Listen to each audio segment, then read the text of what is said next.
జయశంకర్ భూపాలపల్లి జిల్లాలో దారుణం జరిగింది. కన్న తండ్రే కొడుకుని అతి కిరాతకంగా కొట్టి చంపాడు.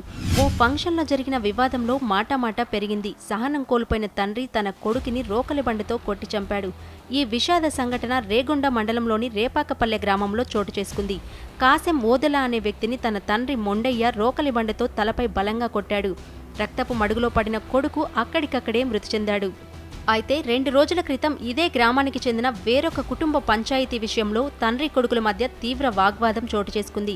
సోమవారం కొడుకు ఓదెల పెళ్లి రోజు కావడంతో సాయంత్రం తండ్రి కోసం మద్యం తీసుకుని వెళ్లాడు. అంతేకాకుండా ఆ పంచాయతీ వద్ద జరిగిన గొడవకు గాను తండ్రికి క్షమాపణ కూడా కోరాడు. కానీ కనికరించని తండ్రి మొండయ్య కిరాతకంగా ప్రవర్తించాడు. ఇంటి ముందు వరండాలో నిద్రిస్తున్న కొడుకుపై తెల్లవారుజామున రోకలి బండితో దాడి చేసి హతమార్చాడు. రక్తపు మడుగులో పడి ఉన్న కొడుకు అక్కడికక్కడే మృతి చెందాడు.